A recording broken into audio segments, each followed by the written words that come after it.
Hello hi everybody. तो आज मैं बताने वाली हूँ आप लोगों को कि क्या होता है शाम को दिया जलाने का महत्व।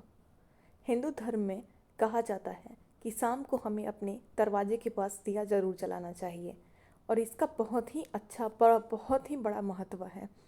इसके पीछे की आखिर रीज़न क्या है इसकी वजह जो हमें शाम को दिया अपने दरवाजे के पास जला के ज़रूर रखना चाहिए। बहुत लोग भगवान के पास तो दिया जलाते हैं हमेशा, लेकिन दरवाजे के पास अपने दिया नहीं जलाते हैं। आपको अपने घर के चौखट पर, जहाँ से आप अपने घर में एंट्री करते हो, जो आपका गेट होता है, जो आपका दरवाज़ा होता है, आपके द्वारे पर आपको एक दिया ज़रूर जला के रखना चाहिए जैसे ही साँझ होने वाली रहती है। इसके पीछे का यह रीज़न है कि हम सभी जानते हैं कि माता लक्ष्मी जो है वो दो बहन थी, एक दरिद्रता और एक लक्ष्मी। जो लोग नहीं जानते हैं वो सुन लें, जो जानते हैं उनके लिए बहुत अच्छी बात है। माँ लक्ष्मी दो बहनें थीं, जिसमें दरिद्रता नकारात्मक ऊर्जाओं की देवी हैं, नकारात्मक शक्तियों की देवी हैं, और माता लक्ष्मी जो हैं वो सुख समृद्धि खुश संपत्ति की देवी हैं, खुशी संपत्ति की देवी है। जिस घर में लक्ष्मी का वास होता है उस घर में बहुत वृद्धि होती है, संपत्ति से लेके, खुशी से लेके, समृद्धि से लेके हर चीज़ में। परंतु जहाँ नकारात्मक ऊर्जाएं बहुत ज़्यादा होती हैं वहाँ दरिद्रता का वास होने लगता है। एक तरीके से नेगेटिविटी जो है दरिद्रता को निमंत्रण देती है। माता लक्ष्मी और दरिद्रता रोज शाम को घूमने जाती हैं, पृथ्वी पर भ्रमण करने आती हैं। ऐसा किताबों में, ग्रंथों में लिखा है कि माता लक्ष्मी और दरिद्रता दोनों ही बहनें पृथ्वी पर भ्रमण करने आती हैं। और शाम का जो वक्त होता है उस वक्त नकारात्मक ऊर्जाएं बहुत सक्रिय रहती हैं। शाम को जैसे ही अंधेरा होता है, रोशनी इसलिए की जाती है ताकि अंधकार से जो है नकारात्मक शक्तियों का वास ना हो और बिल्कुल अंधकार ना हो, रोशनी बनी रहे।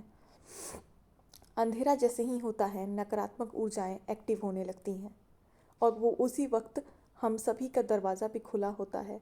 अगर हमें शाम को अपने घर में माता लक्ष्मी को निमंत्रण देना है तो हमें दिया ज़रूर जलाना चाहिए।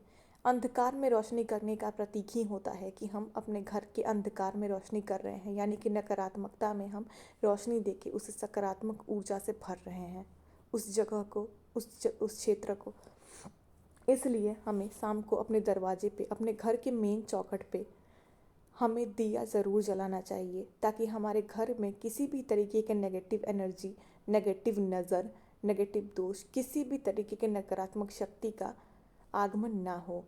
रोशनी को देख के नकारात्मक ऊर्जाएं, नकारात्मक शक्तियाँ भागती हैं और इसलिए जिस घर में रोशनी होती है उस घर में दरिद्रता नहीं आती। दरिद्रता नकारात्मक ऊर्जा शक्तियों की देवी है और जो माता लक्ष्मी है वो सुख समृद्धि की देवी है। दिया जलाने का मतलब होता है एक तरीके से माता लक्ष्मी को निमंत्रण करना ताकि वो हमारे घर में आए और हमें सुख समृद्धि प्रदान करें। उन माता लक्ष्मी का हमारे घर में आगमन हो, वास हो।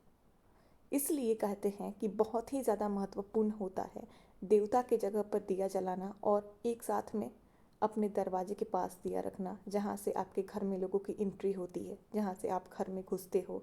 अपने दरवाजे पर, अपने मेन गेट पर, जहाँ से आपके घर में गाड़ियाँ घुसती हों, मोटरसाइकिल घुसते हों, कुछ भी घुसते हों आपके घर में, मेन दरवाजे पे, मेन गेट पे, जहाँ भी है आप एक दिया ज़रूर रखें ताकि आपके घर में दरिद्रता का आमंत्रण ना हो। हम जितनी नेगेटिव रहते हैं, जितनी अंधकार में रहते हैं, उतनी ही एक नेगेटिव ऊर्जा हमारे आसपास, हमारे ऑरा को घेर लेती है, हमारे घर के ऑरा को घेर लेती है। इसलिए हमें कभी भी अपने घर को या खुद को अंधकार में नहीं रखना चाहिए। हमें साफ़ सफाई करनी चाहिए, रोशनी बनानी चाहिए, हमेशा दिया जलाना चाहिए, पूजा पाठ करना चाहिए ताकि दरिद्रता का आगमन हमारे घर में ना हो, नकारात्मक शक्तियाँ हमारे ऊपर सक्रिय ना हो और वो दरिद्रता को निमंत्रण ना दें। इसलिए दिया जलाने का जो मैंने आप लोगों को शाम को महत्व बताया है और जो मेन महत्व बताया है दरवाजे पे रखने का, आई होप आप सभी समझे होंगे और इस चीज़ को ज़रूर फॉलो करोगे कि हर शाम में जैसे ही सांझ होती है, जैसे ही अंधेरा छाना शुरू होता है, वैसे ही आप दिया जला के अपने दरवाजे के पास रख दिया करो ताकि नेगेटिव एनर्जी जो होते हैं, नेगेटिव ऊर्जाएँ जो होती हैं वो आपके घर में ना घुसें, वो रोशनी को देख कर ही भाग जाएँ, रोशनी के तेज से ही भाग जाएँ और माता लक्ष्मी का आपके घर में आगमन हो। आप उन्हें निमंत्रित करें दिया जलाते वक्त। तो आई होप आप सब समझे होंगे और अगर आपको अच्छी लगी हो तो इस चैनल को सब्सक्राइब कीजिएगा, लोगों के ऊपर शेयर कीजिएगा और आप सभी इस चीज़ को फॉलो कीजिएगा और दिया ज़रूर